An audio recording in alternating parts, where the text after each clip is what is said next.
Welcome, guys, to the Aeternum News Network, ANN for short. And this is a new podcast series that I'm starting for New World news and everything you need to know, and me ranting about New World. If you haven't watched or listened to one of my podcasts before, you'll know that I am very passionate about the video games that I play and very passionate about the topics that I talk about. And yes, sometimes I get a little crazy and a little nuts about some of the things. So if you're into ranting, you're into raving about different things and showing the passion of the game that you love, then this is the podcast for you, especially when it comes to New World. The other podcast series that I do is a podcast that I've been doing for over a year now for Sea of Thieves. It's called Pirate Talk Radio. It has its own YouTube channel and all the things out there. But we are now going to be starting a New World podcast because this game has been anticipated for quite a long time. I think it's a great game with a lot of potential. Did have a rough start, and we'll get into that a little bit. But we did just receive on November the 18th the first, in my opinion, large patch of the game, which addressed many bugs and exploits, and also did a lot of tuning changes and introduced our first new weapon to the game since launch. So the game's been out for it launched at the end of September, I think. I don't know the exact date off the top of my head. I've been playing since day one. Been level 60 since, I think week number 2 or so. And a lot of things in the game that is absolutely outstanding that shows a lot of promise for the future. But obviously there was a very rocky start, and unfortunately I think it cost them a lot of players, including some people who may be tuning into this show on YouTube or a podcasting app. And hopefully over the course of the next few weeks in this show, this is going to be a weekly show that comes out on the weekends. Usually I try to keep my podcasts around 1 hour. They will be on YouTube, on my YouTube channel, Davrim TV on YouTube, along with any of the podcasting apps that you have. So you can listen to it in either location or watch it if you want to see my face and get all angry and stuff. You can also check out my live stream, twitch.tv/Davrim. And in that live stream, we've been playing all New World, and I don't see that changing anytime soon. So you can come by and check that out and say hello. And that kind of brings me to my first topic, which is Twitch drops. I do have Twitch drops enabled on my channel. So if you would like to get the limited edition Twitch drop, which goes through, I believe, pretty much the end of the year, goes through most of December, I believe, at this point. But it just started today. Watch any of the New World creator folks. You'll see drops enabled on their channel when you're perusing through the category for New World. It is the Royal Fisherman set. Now, I'm not a big fan of the look for my character, but it is definitely well-designed artwork. But you can get that now by watching any stream. My streams are 5 days a week, so you can also check out mine. I hope you do. I hope you come by and say hello, and I hope you do enjoy this podcast today and going forward. Today is just going to kind of be an overview of the patch in a way, talking about the rough start of New World, as many of you have probably experienced, and some of the things that they have to look at, and some of the things that might have got addressed in this patch. And then next week we will be diving in, I think, more to the Void Gauntlet. I don't think I'm going to talk too much about the Void Gauntlet today, namely because I haven't got to play with it a lot. I logged in a little bit on release. I got me one, and I did do some leveling with it. But I haven't really got to play around with different weapon combinations, and I have some theory crafting and some interesting combos. Specifically, I think this is going to be a great offhand weapon for a tank, but we'll get into the Void Gauntlet and its abilities next week. And I invite anyone who is interested in having me talk about a topic, my thoughts on a topic, or if you would like to give me a build to discuss and kind of go over, you can always hit me up on Twitter, Davrim TV on Twitter, or you can email the show at davrimgaming@gmail.com. That's davrimgaming@gmail.com. You can email the show and let me know what you would like me to talk about New World, or if you've got a cool build you want me to go over on the show, I will definitely go over that. So let's dive in to the beginning of New World, how it started, kind of the early days, rough launch it had, and those sort of things. So day one, Obviously, a hugely anticipated game. Everyone was excited about it. A lot of streamers were playing it. Obviously, we had the Battle for New World streamer competition that happened just a month before that, where people got the access to see the game with the streamers and the wars and things like that. A lot of lag and a lot of issues there. New World was pushed for a month after that final open, or the final beta test there, because they wanted to hammer out some things and they wanted to get some things right. I think that time was used effectively. I think they got some things correct, but I also think they may have been rushed and didn't get a lot of things right.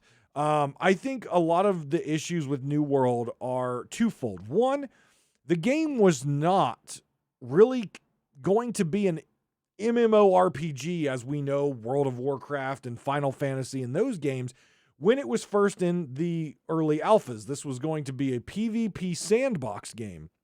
And at some point, they made the transition to be a full-fledged MMO with dungeons and later raids and all the crafting and all the things that MMORPGs have.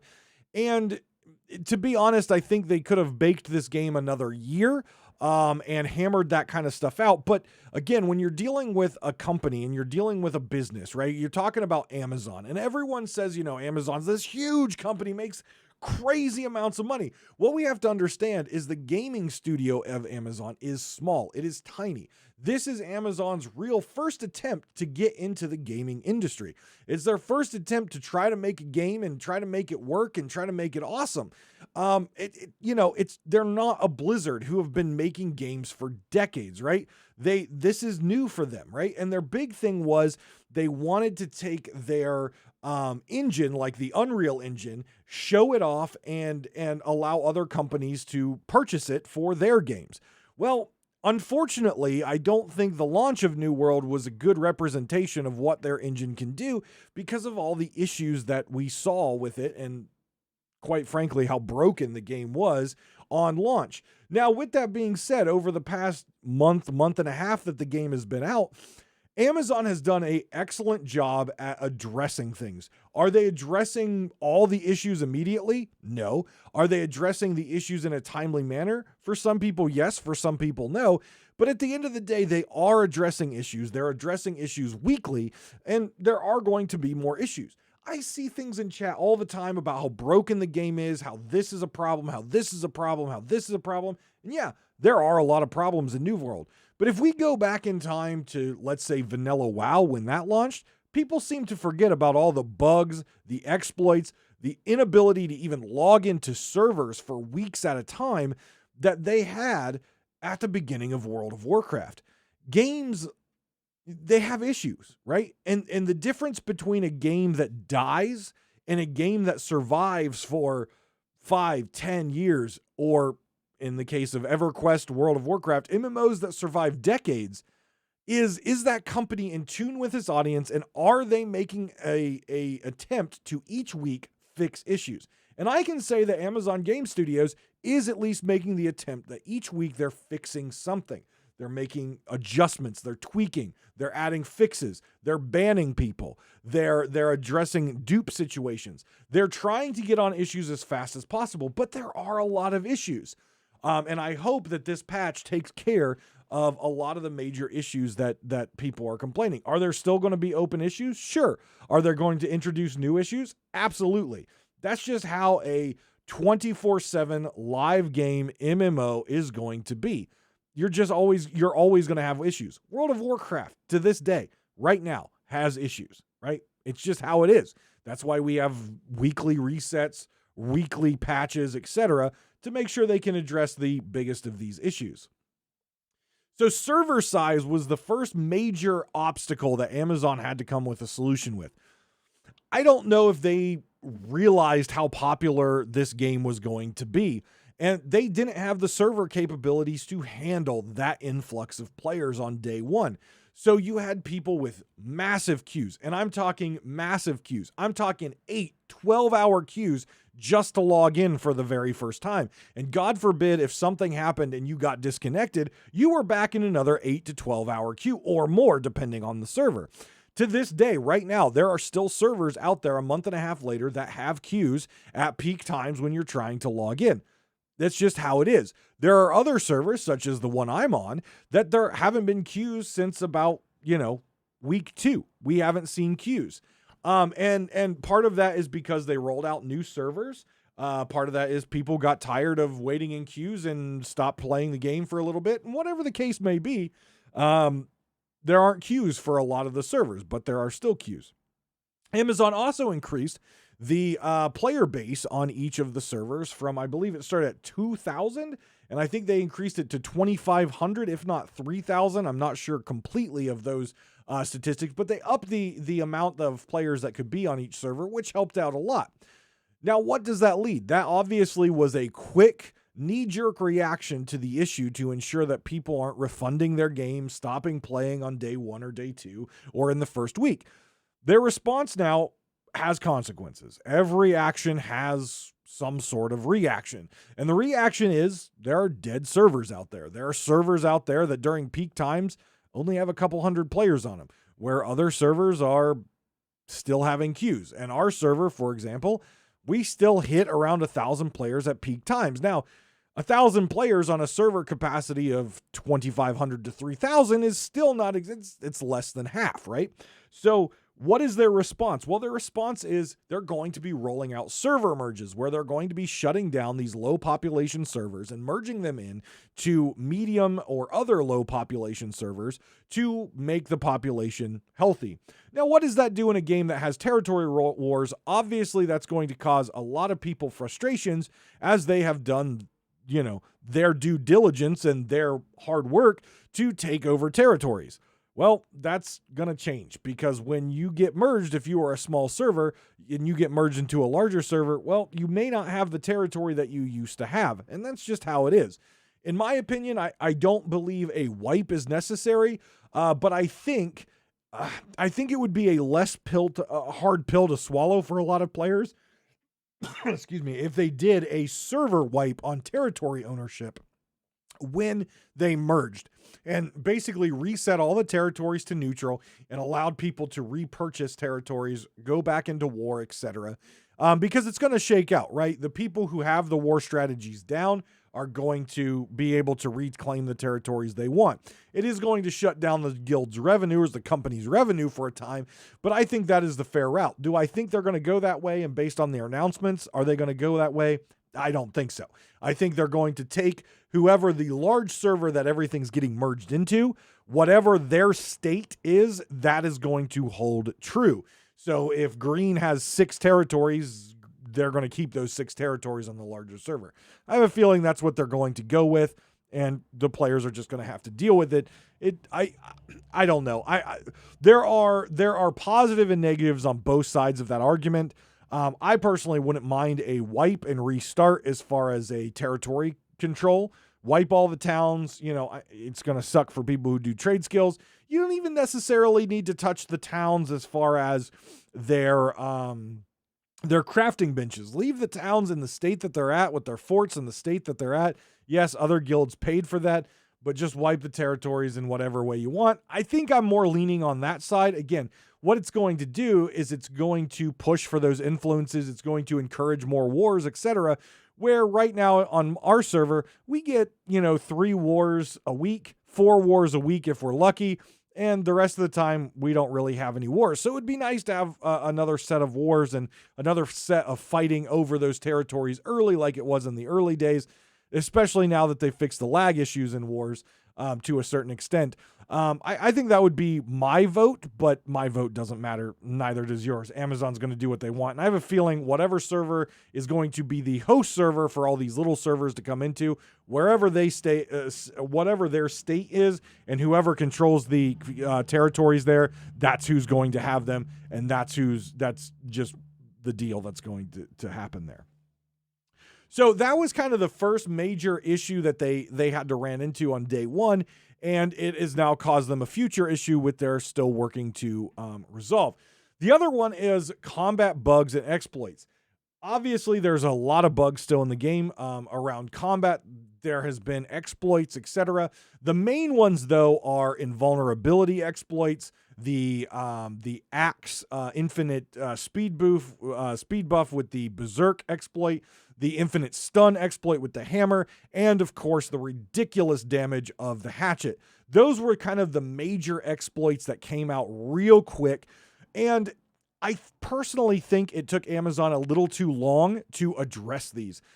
It was a week or two before these exploits were addressed. And unfortunately, what this did was it put a bad taste in players' mouths because everyone was running a hatchet and just slaughtering everyone because you would, rank up that buff from the hatchet with, just beating on a training dummy for all that matters. And then have this ridiculous buff. And so long as you didn't die, unequip the hatchet, or change your weapons or teleport, you were an unstoppable killing machine. And that was in Outpost Rush, that was in Wars, etc. And it really kind of made the combat a joke. And in my opinion, it took them too long. Things like in a game that has open world PvP, it has wars that decide territories and that are very important to claim, in order for trade skills and taxation. Things that affect combat should be Amazon's highest priority. Obviously, we have the duping issue, which we'll talk about in a moment, but when it comes to the actual gameplay, game-breaking combat exploits and bugs should be the first priority in a game that focuses so heavily on PvP for the wars and Outpost Rush. I mean, come on.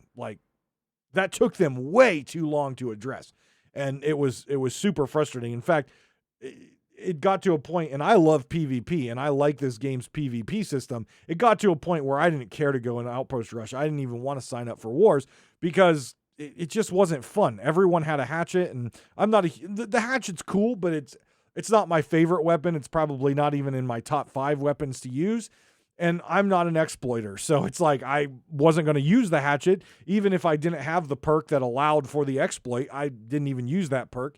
I wasn't even going to use the hatchet because, God forbid, if you were seen with a hatchet, you were condemned for exploiting, even if you weren't. So it was what it was. I kind of shied away from PvP for that last week before they fixed it. And it's fixed now. It is fixed now. So, that's good. But it took them way too long. If an exploit like that is found and tested to be proven, I'm telling you, they should be fixing that within a day or two. Those type of exploits, which are really impacting negative experience for the players, those need to be addressed within 24 to 48 hours. Not 2 weeks. 2 weeks is way too long. And sure, maybe it did take a little bit more development time, but come on, you just released your game. You literally just released your game. There's a lot of issues with their game. Your development staff should be on freaking high alert 24/7. You should have coverage going crazy right now to get things resolved. That's how it should be in a company that wants to push things forward. And I think Amazon does care about this game, but I'm just not seeing the urgency in the critical game-breaking bugs and exploits. I'm just not seeing the urgency, and I need to see that urgency. I am happy to see things are being fixed and changed. I need to see an urgency around game-breaking situations. The second thing that was game-breaking was duping. So there was gold duping. There was the most recent one was trophy duping. There was crafting material duping for the void bent. There was a lot of duping out there, and we went through 2 rounds of duping, in fact.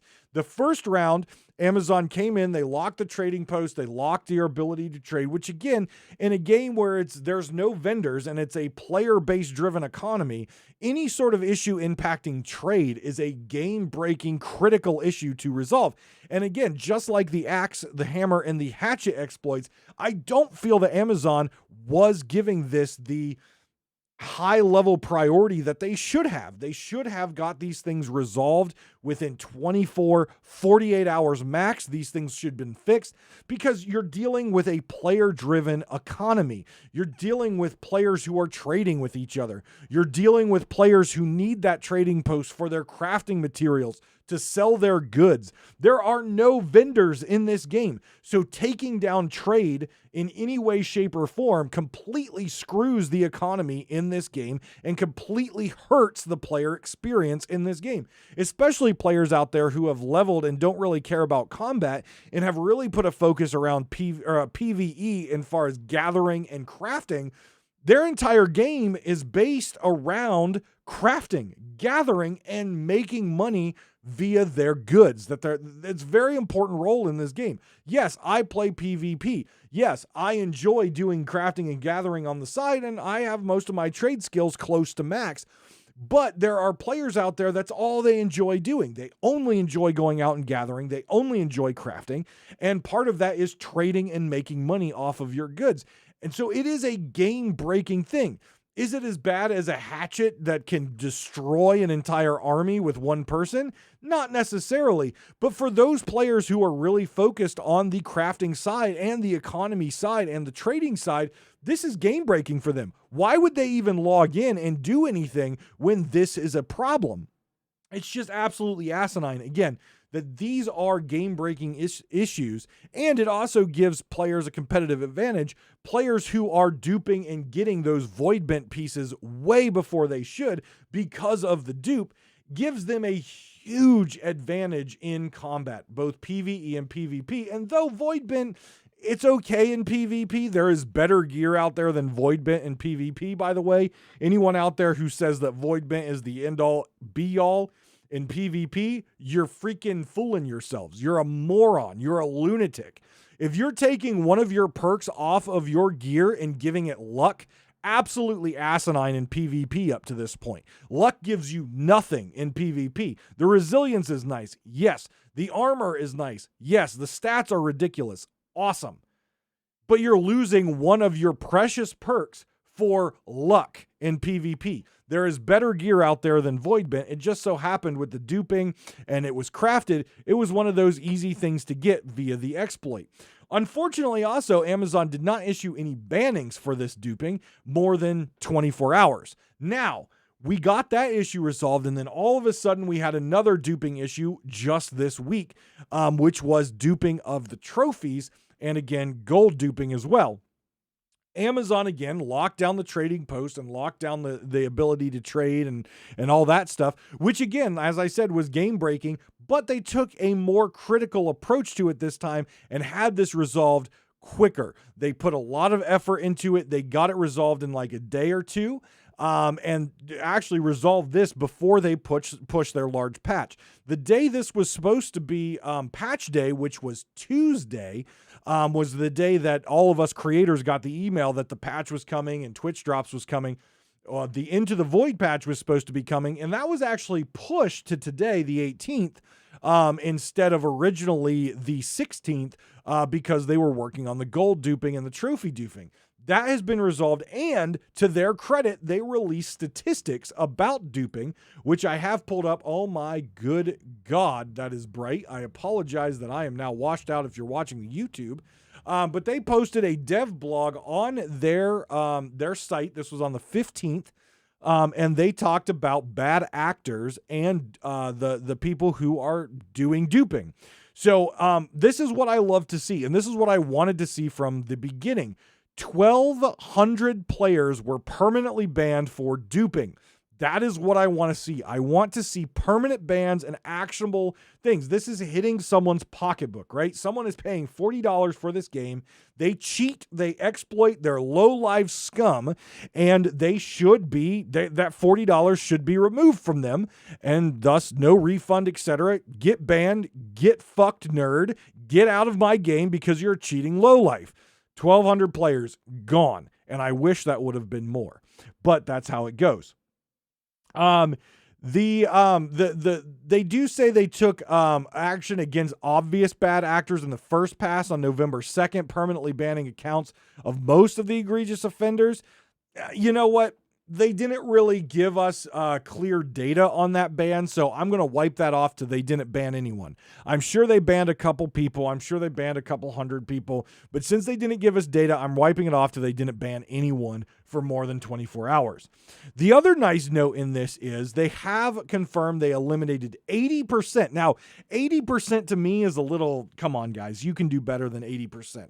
They eliminated 80% of the duped coin in the economy. So if for some reason duped coin was still out there, it was deleted from accounts, which is good, but I think they can do better than 80%. Come on, that's a B. You can do A performance work here. Come on. You've got the data out there. You've got the tracking in place. Obviously, you had one duping issue already that you resolved. Now you're resolving a second one and you can only do 80%.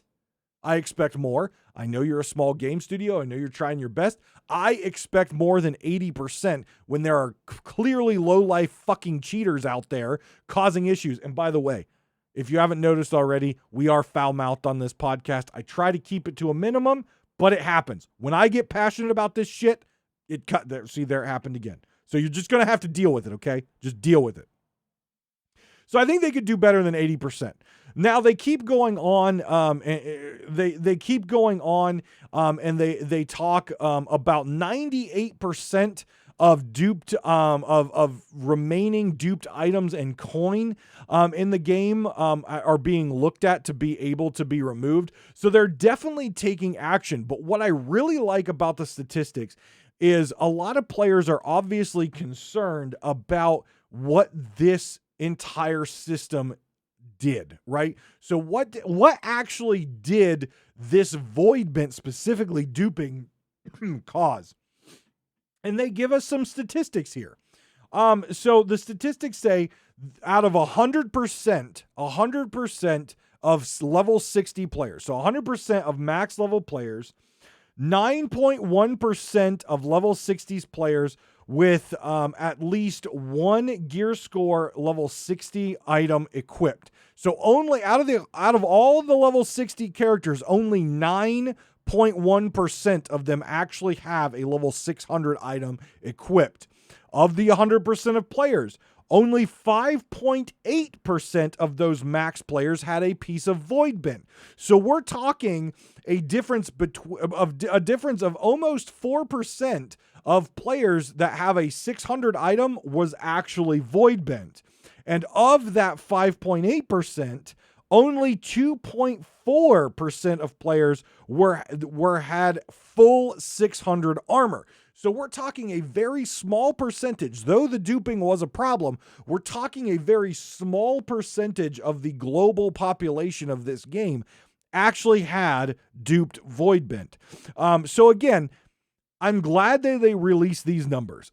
I don't think their comments about the November 2nd bannings have any merit. I think they could have done better than 80% of the duped coin.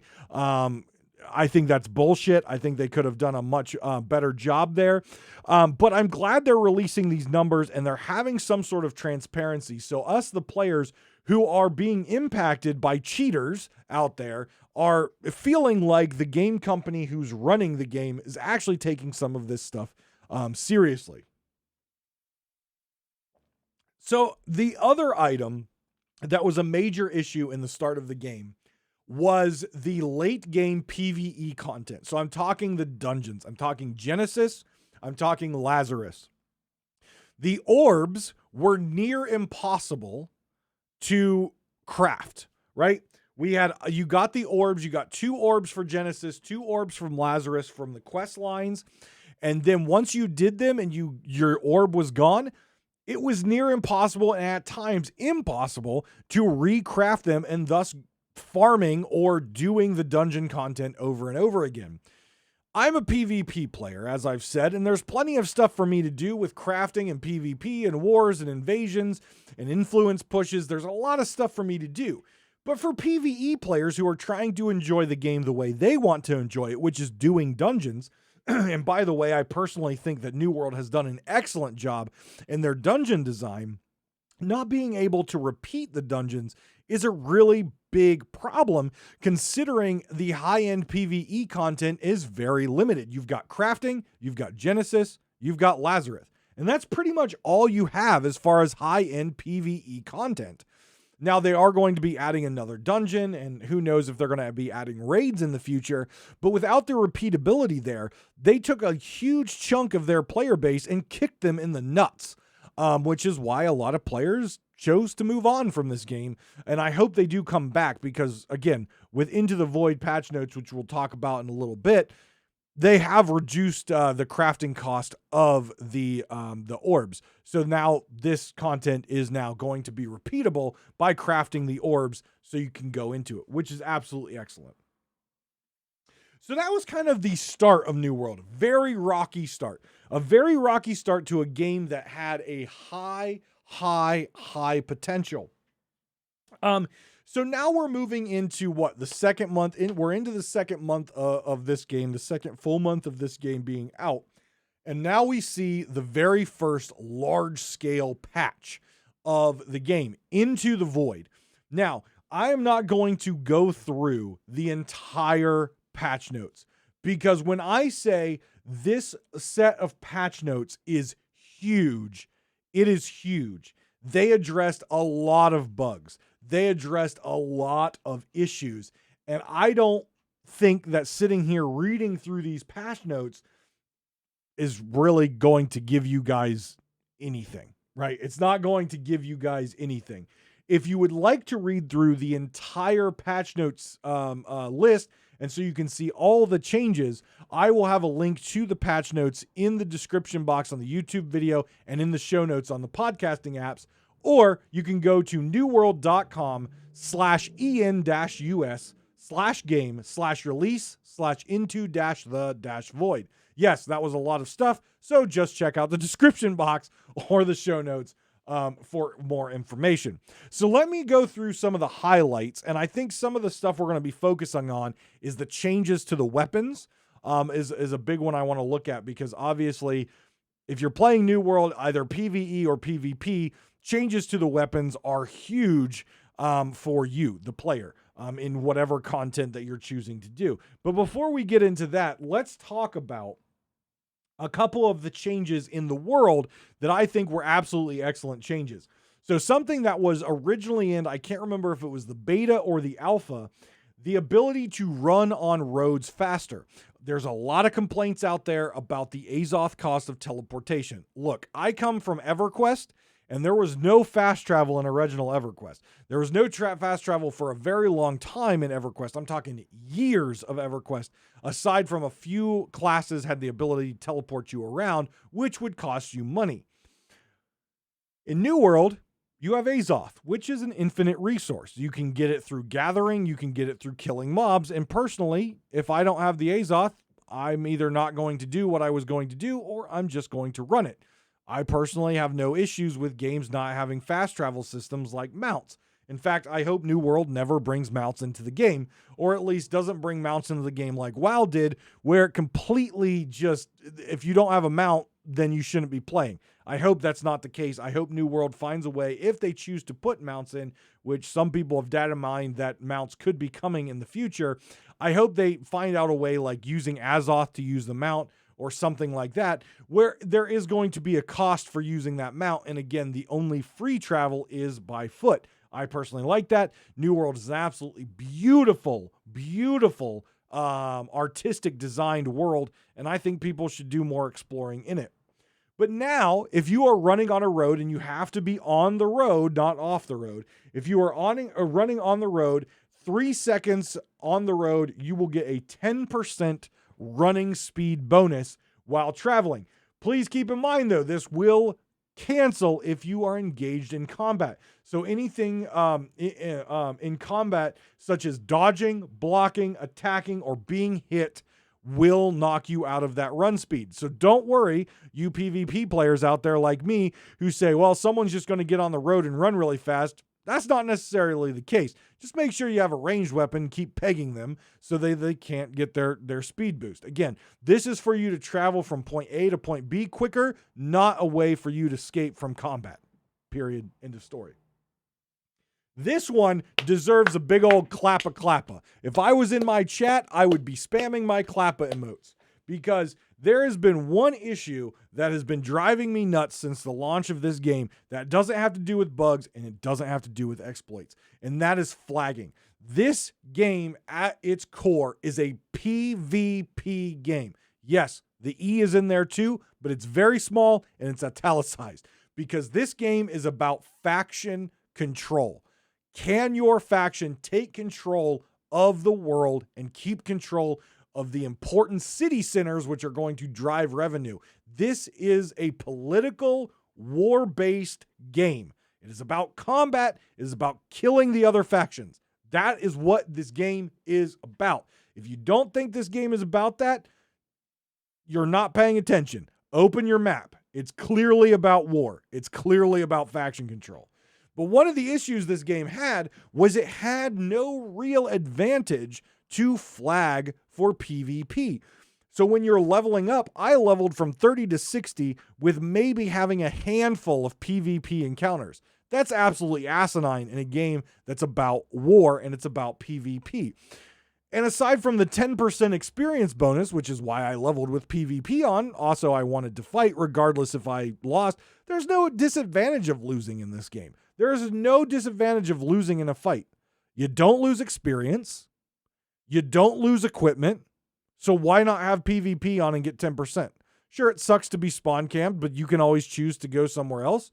Sure, it sucks that you might have to be in the middle of a quest and get killed by a high level and they're doing a quest there and they're going to keep you dead if you keep coming back. There are plenty of zones of different level variety and mini quests out there. You can just go somewhere else. Well, I don't want to go somewhere else. Shut up, Timmy. That's your choice. You can choose to continue to be killed, or you can choose to go somewhere else, or you can choose to get better. That's the only way you get better at PvP is the PvP.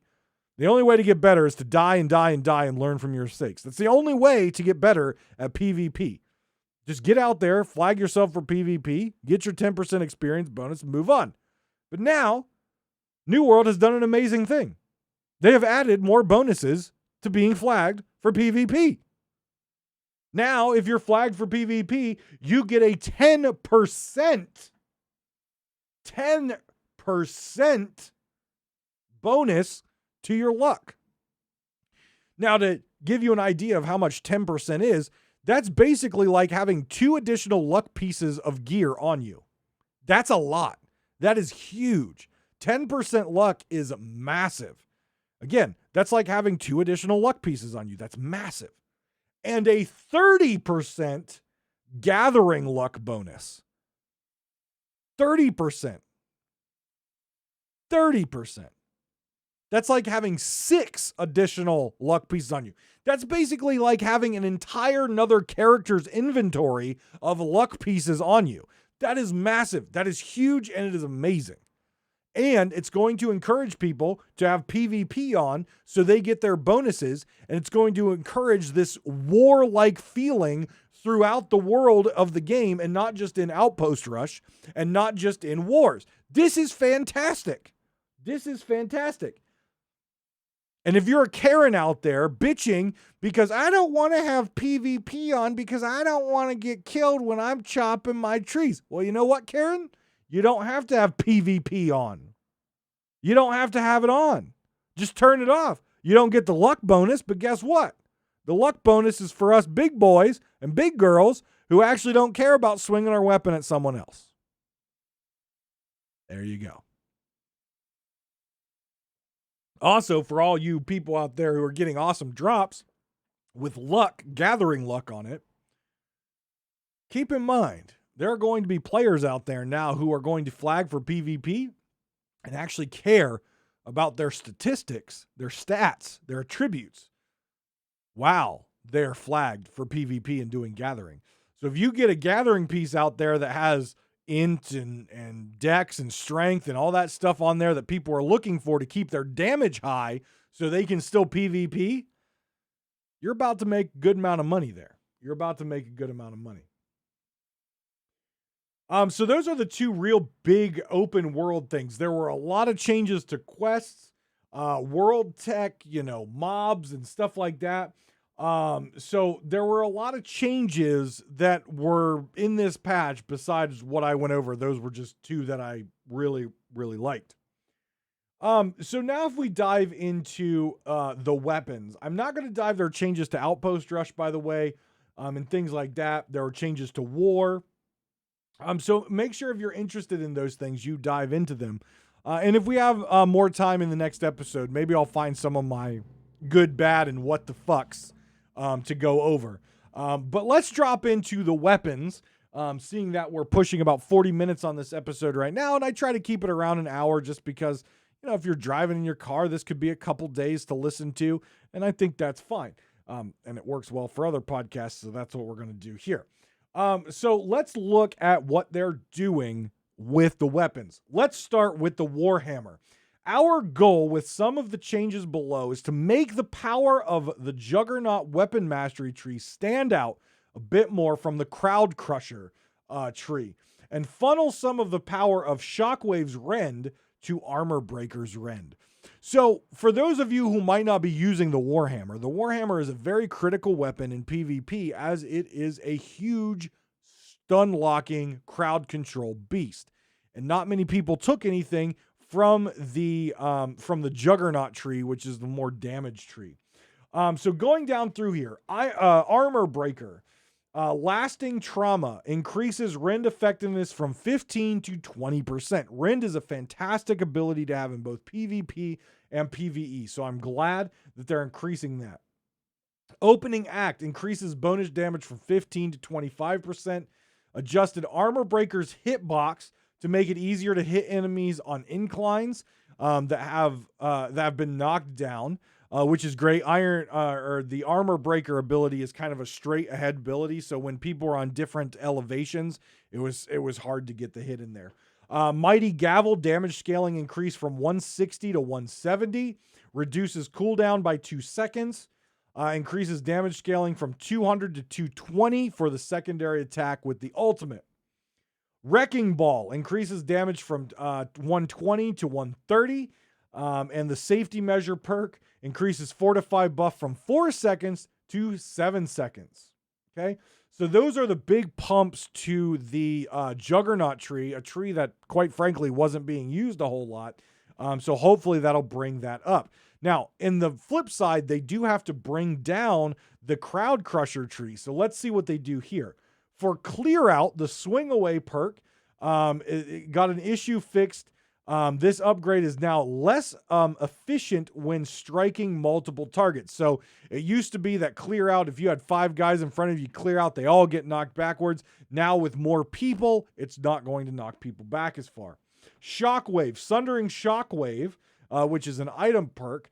It reduced the maximum Rend effectiveness from 20% to 10%. So again, taking from that crowd control tree and giving more boost to the Juggernaut tree. Path of Destiny, item perk, Leeching Path of Destiny. Fixed a bug that prevented this perk from working when the stimulated reduction modifier was equipped. I don't know what that is, but apparently a perk from probably one of the best item perks for Hammer, Leeching Path of Destiny. So that got fixed. So I'm guessing Leeching Path of Destiny is now going to be better. Exhaustive attacks increases the stamina regeneration penalty applied by exhausted debuff from 15 to 20%. So lots of changes there to the Hammer. If you're a Hammer user out there, I'm glad to see that they're kind of pumping the Juggernaut tree and kind of taking from that crowd control tree. Quite frankly, one of my biggest things that I would like to see them do with crowd control is added diminishing returns, where if you are hit by a crowd controlling ability, it doesn't have to be like leg sweep and, whatever, those count as one crowd controlling ability. But like if you get hit with Path of Destiny and then you get hit by a second Path of Destiny and a third Path of Destiny and some of these big path chains that they do in wars, I would like to see them implement a diminishing returns where after the second one, you're immune to Path of Destiny's crowd control for, let's say, 5 seconds. Same thing with Shockwave. And the reason for that is wars, to be quite frank, are quite just vomit inducing. Watching on the point, each team is like, okay, everyone Path of Destiny, other team gets wiped because they're all stunned and crowd controlled.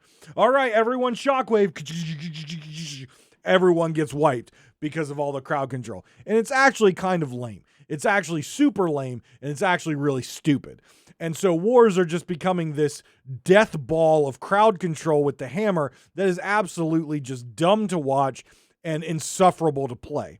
So I really want to see them do something where you do some sort of diminishing returns or some sort of immunity so that these hammer wielding axe users can't freaking just stun lock you in this death ball, and they have to actually use some skill, and they actually have to use some tactics and war defense, and not just being a giant cuddle puddle throwing their hammers around. So let's move on to the life staff. Life staff one is another one that I think needs tweaked. Now, from what I understand, based on the test round, the tweaks that they implemented by reducing the effectiveness of the life staff was not the changes I wanted to see. Personally, I think the healing in this game is fine. Now, some of you out there are going to say you're dumb as hell because healing is overpowered, and I'm going to agree with you, but changing it by nerfing the healing is not the right approach. Changing it by giving anti-healing abilities to things like rend, to things like bleed, to things like burn, to things like disease. Adding more of an anti-heal to the already existing perks of other weapon abilities is how you fix healing specifically in PvP. Don't just sit there and nerf the healing by just cranking down that healing on the life staff. What you want to do here to make wars and PvP more interactive and more fun is add the anti-healing measures to other weapons to reduce that healing to your targets, not take it out on the life staff, where the life staff still needs to have pretty good healing for things like the ending boss of Lazarus. There were definitely some abilities in the life staff that definitely need tweaked, but from what I understand from the PTR, they weren't exactly tweaked right. So let's take a look at what they did with the life staff itself. So the first thing off the top here, reduce the base healing by 20% across the board to account for the increase in healing from equipment load. So one thing they did change is now with light equipment, you are getting a 30% increase in damage and healing. With medium, you are now getting a 20%. So across the board, the life staff's healing has been reduced by 20%, according to this, because of, again, changing of the armor value perks. So if you're a heavy armored healer, you're now probably going to feel like you're just peeing into the wind when you're trying to heal someone, which I think is a good idea.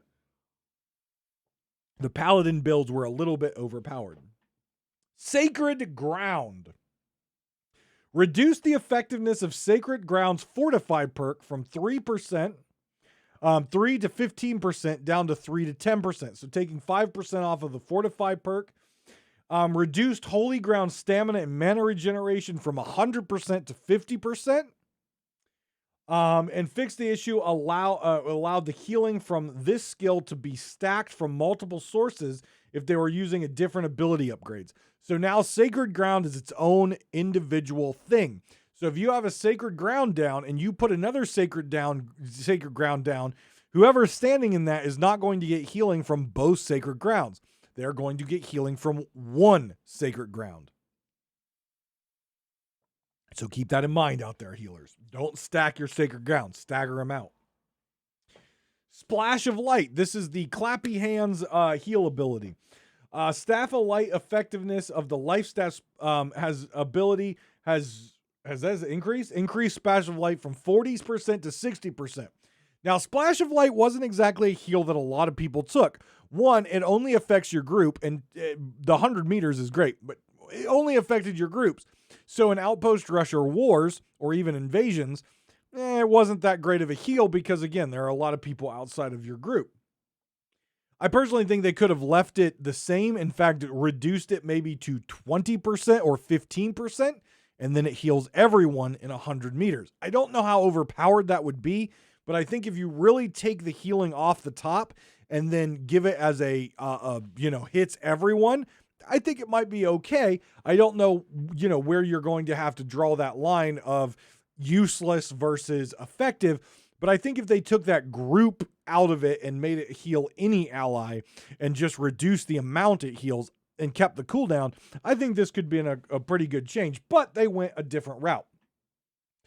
Increase the efficiency of Splash of Light's shared recovery upgrade from 3% to 5%. Orb of Protection. Fix the issue where the shared protection effect was being refreshed by healing applied by Protection Blessing. That's good. Mending Protection, the items perk. This perk functionality has been changed. Instead of triggering if the target does not have any active buffs, it now triggers if the target healed by Orb of Protection is under 50%. So a little tweak there to Orb of Protection. Not a huge tweak. It is a popular heal, but it's not a big heal.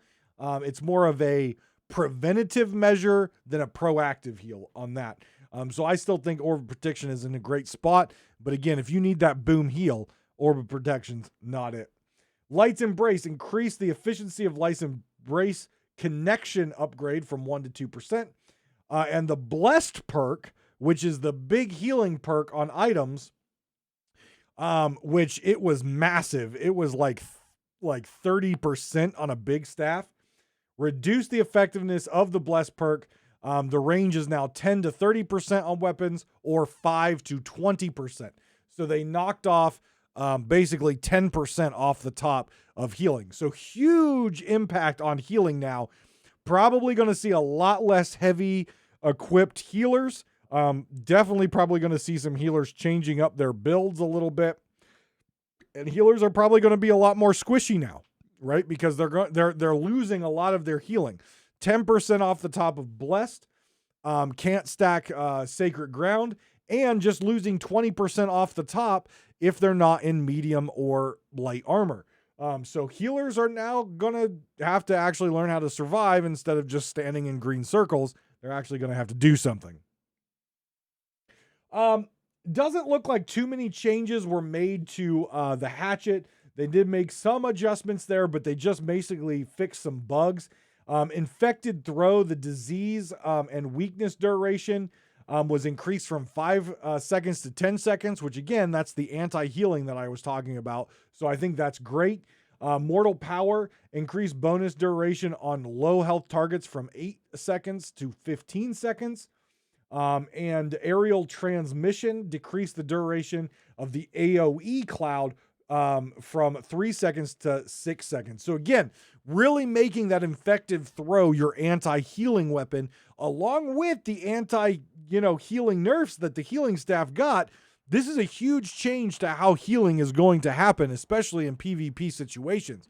So if you're a hatchet user out there, I strongly suggest trying to figure out a way to get Infected Throw in there and learn how to use it, because that is going to be a massive impact on trying to keep the healing down even further than the nerfs allowed. Rending Throw reduced cooldown from 15 seconds to 8 seconds. So great changes here coming to the throwing axe side of the hatchet, it was definitely needed. Not many people were running that. And the Defy Death ability, that cheat death ability that the Berserk tree has, fixed an issue where Defy Death ultimate cooldown timer was removed when a player died. So again, the cooldown timer on that is very important to make sure it stays up, especially in like Outpost Rush and Wars. If that cooldown timer is still on, but the player died, the cooldown gets reset, and they're going back in and they get another cheat death, which is definitely unfair. So I'm glad that got fixed. All right. For all you left click heroes, the Great Axe, the weapon that very few have skill with, and they just sit there and left click you for days and days. To those of you players out there that I know and those I don't know who actually have skill with a Great Axe, congratulations. You're among the very few. Most people that have Axe Hammer, they literally just stun and then they just try to slash you to death by left clicking, and there is zero skill whatsoever in their attacks. So left click heroes out there, here's your weapon. Let's see what they changed. Fixed an issue with the Great Axe Reap incorrectly targeting a breakout dodge. Gravity Well fixed an issue causing Gravity Well's slow effect to not always be removed if a player was able to get out of the affected area, resulting in the effect lasting up to 2 seconds longer than intended. Thank God, Gravity Well is so stupid. Fixed an issue with Gravity Well tooltip. It wasn't listing the melee damage caused by the ability if Gravity Well is used in close proximity to a target. Whirlwind added grit to Whirlwind. Whirlwind is one of those abilities that I thought looked cool. A lot of people thought what looked cool, but not having the grit on it made it basically pointless to use. So having grit on there we might see some more twirly great axe users out there. Fortifying Whirlwind item perk fixed an issue where this perk applied too many stacks of Fortify. So again, this is something that could be exploited, but without that grit, not necessarily something that was going to happen in PvP. Passives, Heavy Pull fixed an issue where heavy attacks had an incorrect hitbox when this passive was equipped. And the Gravity passive no longer increases the duration of all pulls. We updated the ability to now root for 0.25 seconds to targets hit by a pull. So some changes to Great Axe, still a left-click hero, I would guess, out there. But to all of you out there who are actually skilled Great Axe users, congratulations. Again, you're among the few. The bow. So in my opinion, the two weapons that really need changed a lot are the bow and more so the musket. I personally think both of these weapons are in relatively bad states right now. The bow can put out a lot of damage and in fact does more damage in my opinion overall on average than the musket does. The musket I think the hit scan is really bad on, but these are both skill-based weapons, which I wish more players would take up as soon as they get fixed and they are brought in line with other weapons. For example, with the musket, if I'm shooting and reloading, or a bow, if I'm pulling back to max draw length and shooting, in the same time it takes for my projectile to be drawn back or reloaded and fire and hit the target, a Great Axe player has probably done twice as much damage as me just left clicking, and mine is a skill shot and theirs is just spam clicking. Very, very different, and I hope that they really reward players who are good at skill shots and hurt players who are just spam clickers. So what do they do with the bow? Primary attack. Fixed an issue that allowed consecutive primary attacks to be fired faster than intended. I've experienced that. It definitely happens. Updated description of rain of arrow, poison shot, splinter shot to indicate that they cannot headshot, which is good. Poison shot, I think, should be able to headshot, but it is what it is. I'll take it.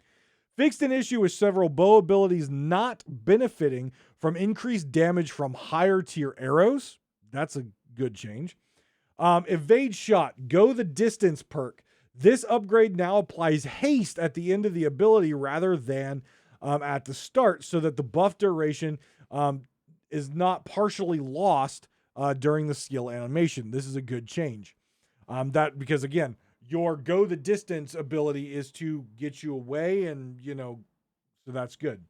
Poison shot, reduce the cooldown of poison shot from 35 seconds to 30 seconds. We're making the bow better, thank you. Fixed an issue that could cause poison shot to go on cooldown without the ability being fired. Thank the gods in Valhalla. No joke, this was so annoying when you hit the poison shot ability and you went to fire it and it went on cooldown, but you never fired a poison shot. So annoying. Thank you. Rapid shot, reduced the cooldown from 20 seconds to 14 seconds.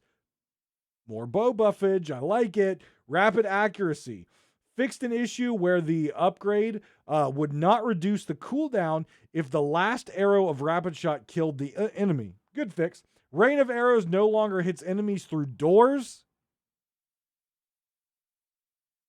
Okay, that makes sense. However, I think rain of arrows, if you angle it up high enough, should go on the outside of the door, right? You're shooting arrows in the air, it's coming down, right? You can launch a fireball over. Why can't you do it with arrows? So I think more tweaking definitely needs to be done with rain of arrows. Passives. Fixed an issue where hip firing with the bow is triggering the heightened precision passive from the musket ability tree. That's hilarious. I am going to skip the sword on this because I have a feeling when we talk about the Void Gauntlet in the next episode that the sword is going to be part of that conversation. So I am going to skip over that, again, also due to time. I'm going to dive to the musket because, again, the musket and the bow, I really think there is a dynamic there that not a lot of people are understanding, especially in invasions and in wars, where musket bow players are huge in the siege team, both using the siege weaponry on defense in invasions and wars, and assaulting the siege weaponry at far range in wars. I honestly think that this is a huge miss right now in a lot of the wars that I'm observing and a lot of the war leadership who are forming the groups. I feel like they're really not putting a lot of care and a lot of just note to the bow musket users out there. Do they have a melee weapon to defend themselves? No, but a good bow musket user can move. They can move quickly. They can change where they are on the battlefield. They can support their team through their AoEs, and they can destroy siege from a range in the shadows and in the bush that other people can't.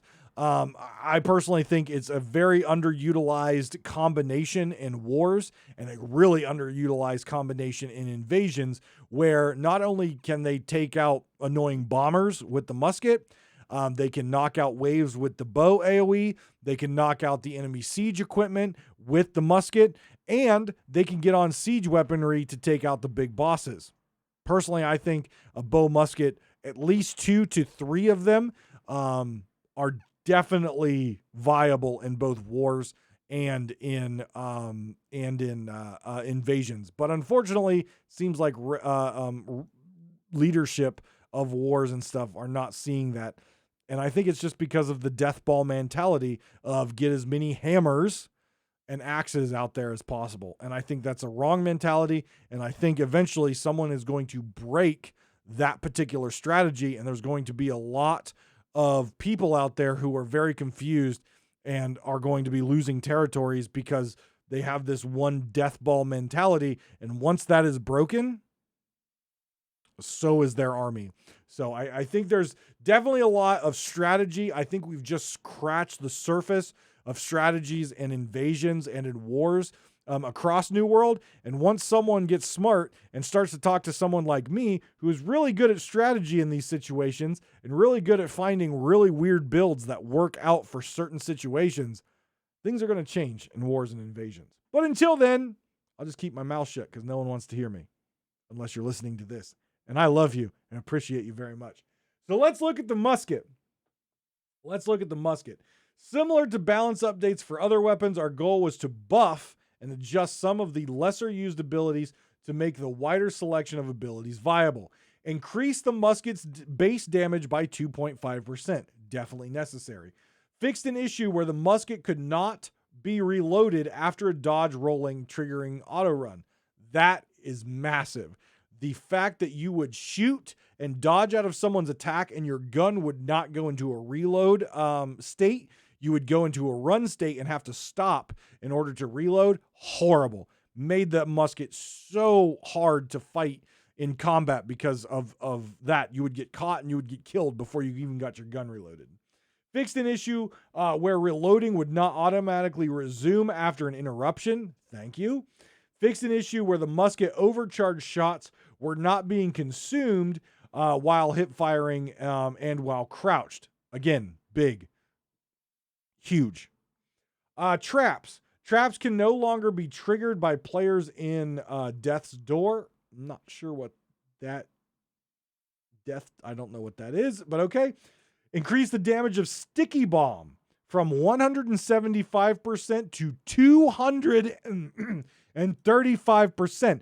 That is a massive increase to Sticky Bomb, which was already a ridiculously powerful but underused ability.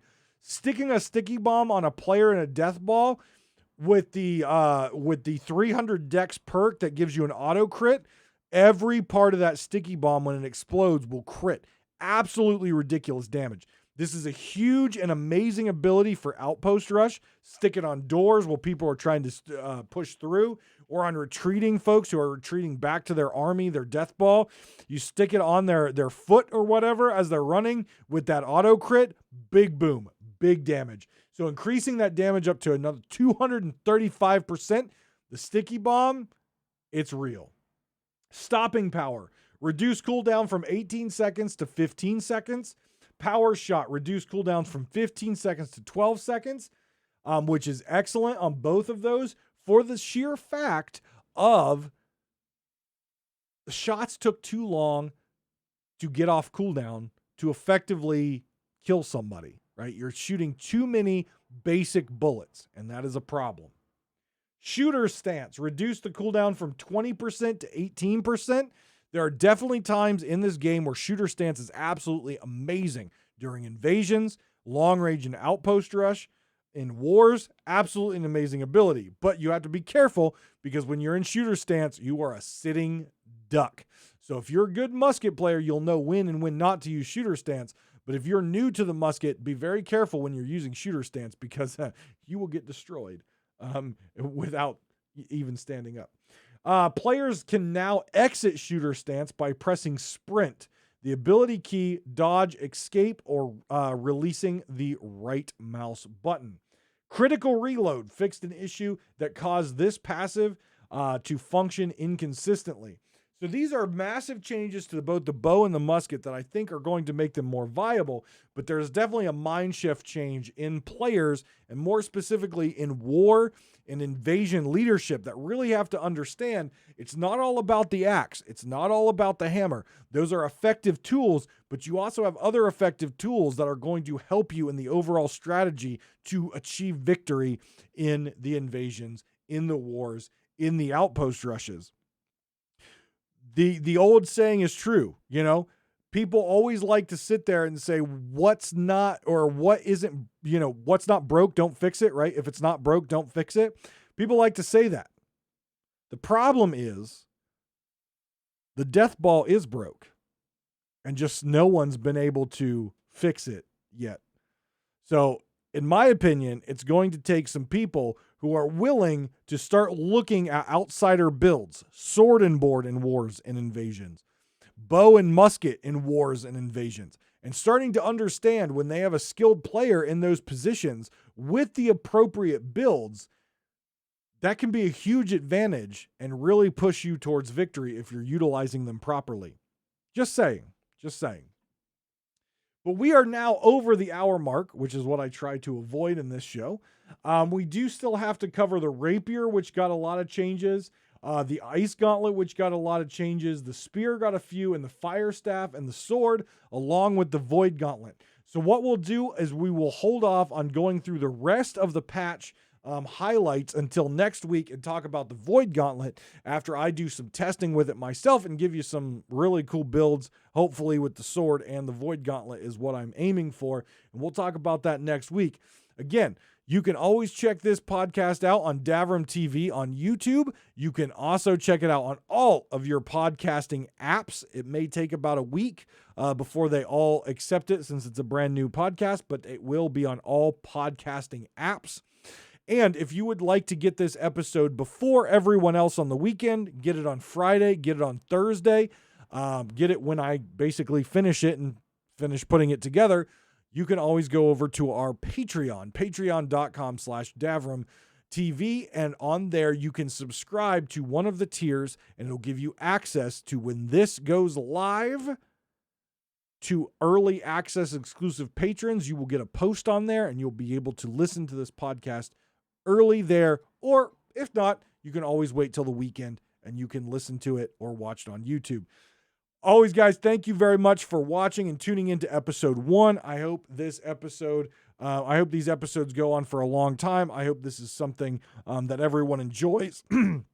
Please do drop a rating on your podcasting app. If you're watching on YouTube, please hit that like button, the subscribe, turn notifications on so you know when a new world video and a new ANN comes out each week. You can come check it out, watch it. Leave me a comment, shoot me an email, however you want to get a hold of me. All of the information will be in the description box or the show notes. But guys, take care of yourselves and each other, and I will see you next week on ANN.